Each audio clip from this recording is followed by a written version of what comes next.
Turma do Propósito, e aí meu irmão, tudo bem? Espero que esteja tudo bem com você, com a sua família. Vencemos mais uma semana, estamos juntos aqui neste último dia, com a graça do Senhor, para estudarmos mais um capítulo da Bíblia, o capítulo de número 29 de Números. Estamos terminando, hein? Estamos terminando o livro de Números. Estamos aí no capítulo 29, vai até o capítulo 36. Lembrando, pessoal, você não pode perder, no último capítulo, nós vamos ter uma live, vamos sortear essa Bíblia aqui para aqueles que compõem o grupo. Então você não pode perder a oportunidade de participar desse sorteio. Não é, pessoal, o objetivo aqui não é que você participe do grupo para ganhar brindes, etc., prêmios. O objetivo é que você cresça na palavra. Esse brinde é apenas para que você possa guardar uma recordação e, claro, é também para motivá-lo a continuar a participar desse projeto maravilhoso que é o Grupo Propósito. Seja bem-vindo, você que ingressou agora no nosso grupo. Vamos lembrar aqui, os passos do nosso propósito são eles. Ler um capítulo da Bíblia por dia, não precisa ler mais que isso. Ler, claro, na ordem que nós estabelecemos aí, né? Nós começamos em Gênesis, já estamos em Números capítulo 29, amanhã o 30 e assim sucessivamente. Orar todos os dias, você sabe aquilo que precisa ser apresentado diante do Senhor. Nós estamos orando por você também, todos os dias, tanto eu quanto o pastor Luciano, temos aí acordado pelas madrugadas para orar, mandamos a oração aqui no grupo, mas é importante que você também coloque diante do Senhor a sua petição. E a gente tem exortado também para que você busque mudar. Todo mundo aqui precisa mudar, eu preciso, você precisa, nós precisamos de mudança, porque mudando, nós mudamos também o ambiente em que nós estamos. Lembre-se disso, a mudança que está ao seu alcance é a sua própria mudança. E se você muda, meu irmão, você melhora o ambiente que você está, seja igreja, escola, trabalho. Portanto, o meu desejo é que o Senhor opere em você poderosamente pelo Espírito e pela palavra, promovendo a mudança que Ele deseja. Vamos juntos aí, então, no capítulo de número 29, de Números, meditar na palavra. Lembrando, pessoal, que o que aparece no capítulo 29 nada mais é do que uma repetição do que já apareceu em Levítico capítulo 23. Preste atenção, você vai encontrar aqui Levítico capítulo 23, bem como em Levítico capítulo 16. Então eu não vou me ater aos detalhes aqui da oferta, das ofertas. Eu quero trazer aqui alguns princípios espirituais presentes aqui neste culto, que era prestado ao Senhor ali por meio de ofertas, mas eu não vou me ater ao significado das ofertas em si. Se você quiser aprender bem detalhadamente, inclusive faço uso de imagens para explicar, fica muito fácil. Você vai clicar na mensagem fixa do grupo, essa mensagem que está escrito "Sejam bem-vindos", você vai clicar nela, lá tem o link onde você acessa a playlist e você vai poder rever esses vídeos aí, tanto de Levítico capítulo 23 quanto Levítico capítulo 16, onde você vai ver descrito lá, especialmente aí, as festas que nós chamamos de festa das trombetas. Vai lá, você vai ver o significado, vai entender facilmente, e eu quero trazer para você aqui um princípio espiritual. Só um detalhe, eu queria também deixar aqui, vou deixar abaixo do vídeo, o link para o convite aí, para acessar o Grupo Propósito. Se um dia esse link sumir, você pode ir na descrição do grupo lá em cima, tem também o link lá, é só copiar e enviar para aquela pessoa que deseja participar. Lembrando, irmãos, que o nosso grupo é livre, ninguém fica nele obrigado, você pode, entra aquele que deseja e também sai na hora que deseja, mas o que nós esperamos é que você não desista, porque estamos crescendo muito, muito no conhecimento de Deus, e isso é muito útil para a nossa vida aqui, conhecer e prosseguir e conhecer o Senhor. Vamos lá então para alguns princípios espirituais que aparecem aqui dentro deste ambiente de culto do Antigo Testamento, princípios estes que valem até os dias de hoje, que são válidos, que são significantes no tempo em que nós adoramos o Senhor também. Por exemplo, aqui no capítulo 29, versículo 1, diz assim: "No primeiro dia do sétimo mês tereis santa convocação, nenhum trabalho fareis."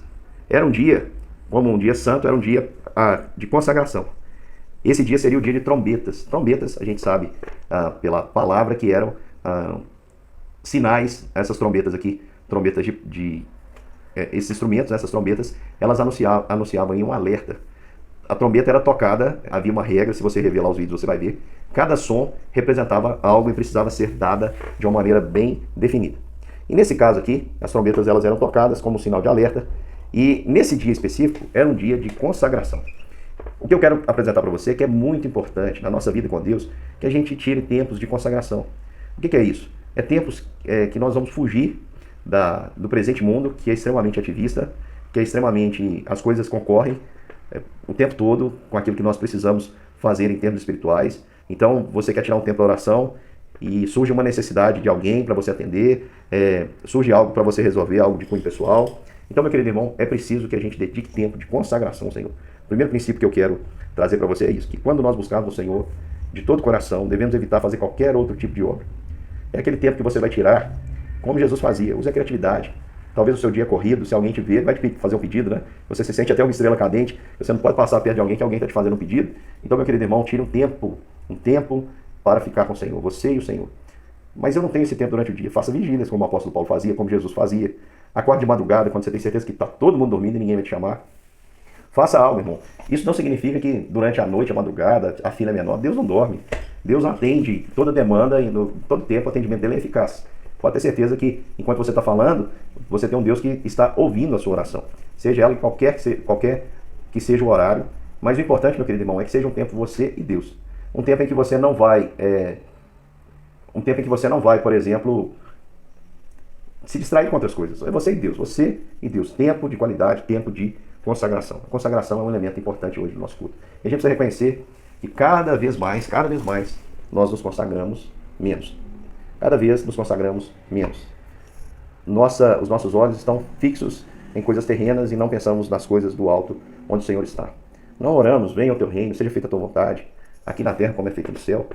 Nós colocamos as nossas necessidades. Se a oração que o Senhor nos ensinou, nós não a seguimos como modelo. Nós começamos pedindo ao Senhor muito mais do que o pão nosso de cada dia. E muitas vezes nem tocamos no assunto de que dele é o reino, o poder e a glória, de que o reino dele deve vir, que o nome dele deve ser santificado, de que eu preciso me relacionar com o próximo, perdoar o próximo, reconhecer que eu sou falho e que recebo perdão, portanto eu tenho o dever de perdoar. Às vezes a nossa oração só fica ali nos pedidos das nossas necessidades, portanto, sem qualquer tipo de consagração ao Senhor. Consagre-se ao Senhor, meu irmão. Consagre-se ao Senhor. Separe tempo para o Senhor. Invista tempo. Não vou falar para você gastar tempo, porque gastar não é investimento. E isso é investir. Invista seu tempo de qualidade, em consagração ao Senhor. Ofereça ao Senhor sempre o melhor. É outra parte que nós vemos aqui, no versículo 3 até o versículo número 6, vai descrever aí os animais. A gente sabe que os animais tinham que ser sem defeito, tinham que ser perfeitos, tinha todo um critério lá. E aqui fala sobre a oferta de manjares. Manjar a gente sabe que até hoje é considerado aí algo especial, algo da melhor qualidade possível. E essa oferta de manjar da flor de farinha, em outras versões diz que era a farinha mais pura, a farinha excelente, o melhor da farinha. Portanto, o que a gente deve oferecer a Deus é o melhor. A gente não deve oferecer a Deus o pior. A gente deve oferecer a Deus sempre o melhor. O melhor da nossa força, o melhor da nossa energia, o melhor dos nossos anos, o melhor da nossa capacidade intelectual, o melhor da nossa generosidade, o melhor dos nossos bens, o melhor da nossa juventude. A gente não pode oferecer para Deus ofertas que sejam o resto, ou que sejam de fato defeituosas. Nós precisamos oferecer para o Senhor algo excelente. O melhor deve ser dado ao Senhor. Então, meu querido irmão, isso tem muito a ver com consagração. Tem a ver também com você se entregar ao Senhor, entregar tudo ao Senhor, aquilo que há de melhor, honrar o Senhor com aquilo que há de melhor, com todo o seu esforço. A gente percebe claramente que as pessoas têm muita dificuldade de ofertar aquilo que é melhor ao Senhor. E eu não estou falando de dinheiro, não. Você quer ver um exemplo? Tem muita gente que não vai na escola dominical, não frequenta uma escola dominical, sob a desculpa de que é muito cedo, domingo é o único dia que tem para dormir. Mas se essa pessoa tiver um compromisso com algo que ela goste durante a semana, e que seja muito mais cedo, ela irá. Um esporte que ela gosta, encontrar com alguém que ela gosta, enfim, essa pessoa irá, com toda certeza. Se for para ela fazer uma viagem, ela vai acordar bem cedo e vai. Então nós priorizamos aquilo que nós julgamos importante. E se nós não priorizamos a Deus, a gente nem precisa verbalizar o que a gente acha, que as nossas atitudes provam que nós tratamos o Senhor com inferioridade. E eu pergunto, qual é o lugar de honra que o Senhor ocupa na sua vida? O que você tem oferecido a Deus? Aquilo que é de melhor, as primícias de tudo, do seu tempo, da sua inteligência, da sua dedicação, dos seus primeiros pensamentos, dos seus últimos pensamentos. Você tem oferecido a Deus o seu melhor, ou você tem oferecido a Deus o resto? Então cabe ainda hoje oferecer a Deus o melhor. Na verdade, ofereça tudo ao Senhor, para que Cristo seja tudo em você, para que Cristo seja em você, você em Cristo, e Ele vai te conduzir assim a toda a vontade do Pai. Também, queridos, no nosso culto ao Senhor deve haver o que havia lá naquele tempo, um momento de quebrantamento. Versículo 7 diz que no sétimo dia, no dia 10, do sétimo mês, tereis santa convocação e afligireis a vossa alma, nenhuma obra fareis. Isso aqui diz que quando o povo era chamado para se apresentar diante do Senhor, o povo ia com humildade, humilhando-se, não exigindo, humilhando-se, afligindo a alma, reconhecendo que são falhos, reconhecendo que são pecadores. O nosso encontro com Deus, irmãos, não deve nos fazer se sentir, não deve nos fazer sentir exaltados, mas o nosso encontro com Deus deve nos fazer sentir constrangimento. Nós devemos sair dali aflitos, humilhados, porque percebemos a nossa condição, e ao mesmo tempo maravilhados, porque percebemos que apesar de nós, o Senhor nos ama, que o Senhor nos perdoa, que o Senhor é aquele que está o tempo todo ao nosso lado, cuidando de nós.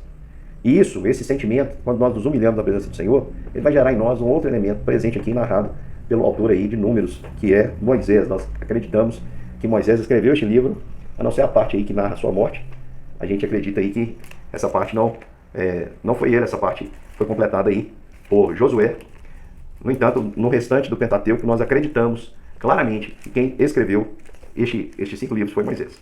Então aqui no culto ao Senhor, no capítulo 12, vai aparecer assim: aos 15 dias do 7º mês, terei santa convocação, nenhuma obra servil farei, mas 7 dias celebrarei da festa do Senhor. Então depois que eu me humilho, percebo a Deus o amor, eu preciso celebrar o Senhor. Como? Com intensidade. Irmãos, o nosso culto ao Senhor tem que ser um culto alegre. Eu não posso chegar ao Senhor, diante do Senhor, com um culto triste. O meu culto, apesar da minha aflição, do reconhecimento da minha pecaminosidade, eu preciso reconhecer a grandiosidade do perdão de Deus. E a celebração, a humilhação deve dar lugar à celebração pelo reconhecimento desse perdão. Para vocês terem uma ideia, isso era tão intenso no Antigo Testamento, e se isso era intenso por causa de sacrifício de animais, imagina como deve ser intenso, muito mais intenso, hoje nós que sabemos que recebemos o sacrifício perfeito, que é aí Jesus Cristo. E Jesus é um sacrifício tão perfeito, queridos. É um sacrifício tão perfeito, tão perfeito, tão perfeito, tão definitivo, que a nossa celebração deve ser nessa semelhança. Todos os dias da semana, 7 dias por semana, como acontecia aqui. Eles adoravam o Senhor. E era uma intensidade, as ofertas elas iam em contagem regressiva. Eles começavam ali no primeiro dia, né, matando 13 novilhos. Depois, no segundo dia, conforme o versículo 17, matavam 12. Versículo 20, no terceiro, 11. Versículo 23, no quarto dia eram 10. Versículo 26, no quinto dia eram 9. Versículo 28, versículo 29, no sexto dia eram 8. Versículo 32, no sétimo dia eram 7. Se você somar esses novilhos, vão dar 70 novilhos. 70 era um número representativo, é 10 vezes 7. Significa que nós precisamos adorar o Senhor e prestar-lhe culto com intensidade todos os dias da semana e oferecer ao Senhor sacrifício com intensidade. Perceba que essa intensidade começa com 13, 12, 10, 9, 8, 7, ainda com muita intensidade, 7. E vamos imaginar que essa semana recomece de novo com intensidade, intensidade, intensidade, intensidade, intensidade. Continua com intensidade, ainda que ora seja essa intensidade manifestada em um grau mais elevado, ora em menos elevado, mas nós precisamos celebrar o Senhor com vigor, com alegria, com júbilo, em todo tempo, tendo nos nossos lábios louvor ao Senhor, tão grande amor e tão grande sacrifício que foi nos dado o Senhor Jesus Cristo. Porque nós reconhecemos, irmãos, que esse sacrifício que Deus fez por nós é maravilhoso demais para a nossa mente entender. Vai além das nossas expectativas. Portanto, o último princípio, né? Falei de várias coisas. Consagração ao Senhor. Falei de oferecermos a Deus aquilo que é excelente. Falei sobre nos humilharmos diante do Senhor. Falei sobre a celebração ao Senhor. E por fim, irmãos, já que essa celebração, esse amor, essa manifestação de amor de Deus, que a gente sabe, todos esses sacrifícios aqui apontavam para Cristo, já que Deus nos amou de tal maneira e fez além do que nós imaginávamos, nós também devemos ir além das nossas obrigações. É o que diz aqui o versículo 39. Essas coisas oferecereis ao Senhor nas vossas festas fixas, além dos votos e das vossas ofertas voluntárias para os vossos holocaustos e as vossas ofertas de manjares. Então, meu querido irmão, não fique aí sendo um crente, vamos dizer assim, básico. Tem gente que quer viver a basicalidade da fé. Meu querido irmão, você deve querer viver a intensidade da fé. Vá além. Sonhe. Havia um missionário, se eu não me engano, era Robert Calley. Posso estar errado, mas ele pedia o seguinte. Ele orava da seguinte forma. Peça grandes coisas para Deus, espere grandes coisas de Deus e faça grandes coisas para Deus. Meu querido irmão, não queira viver uma vida sem viver uma aventura espiritual com o Senhor. Viver de uma maneira que você nunca imaginou. Viver sendo guiado pelo Espírito de Deus. Deixar a mão do Espírito de Deus te conduzir aonde você não espera, onde você não imagina, te capacitando a fazer o que você nunca pensou que faria. Então, meu querido irmão, eu desafio você, já que o Senhor, ele foi além do que você imaginava, vá além também naquilo que você, na sua vida, na intensidade da sua vida, para com Ele. Não se contente apenas com as mecanizações religiosas que são apresentadas por você. Tem gente que acha que eu fui à igreja, com a Bíblia na mão, sentei, levantei, fui para casa, pus a Bíblia no lugar, no domingo que vem eu volto e cumpro as minhas obrigações. Tem gente até que fala sobre pagar o dízimo, né? Devolver o dízimo ao Senhor. Tem gente que acha que, então, por exemplo, se eu estou indo a uma igreja, sentando, levantando, voltando para casa, contribuindo ali no gasofilaço, na caixinha, todo domingo, eu já estou fazendo o suficiente. Não, meu querido irmão. O Senhor quer que você tenha uma vida íntima com Ele. O Senhor quer que você oferte aquilo que você tem de melhor. E o que você tem de melhor não são seus bens, para o Senhor não. Talvez seja para você, mas para o Senhor não é. E se é para você, você tem que mudar, porque a sua verdadeira riqueza é o Senhor. E a verdadeira riqueza para o Senhor é você. E o que o Senhor quer de você é que você dê a Ele o seu coração. Que você crê nele, que você se entregue a Ele. E Ele fará que você seja uma árvore plantada junto ao ribeiro das águas, que no devido tempo dá o seu fruto. Mas para isso você precisa cada dia mais ter intensidade na sua entrega, ir além daquilo que pessoas que são simplesmente religiosas, mas não vivem a intensidade do reino de Deus, apresenta para você. Viva, meu irmão, viva com intensidade, como Jesus. Os fariseus eram religiosos, mas não conheciam a Deus. Jesus fugia dos padrões daquela época, mas ele via Deus e nos revelava Deus como Deus é. Ele é a perfeita, exata expressão do Senhor. Que você pareça também com Jesus Cristo, meu irmão. Um grande beijo. Amanhã começando a semana de primeira. Tamo junto e até mais. Um grande beijo.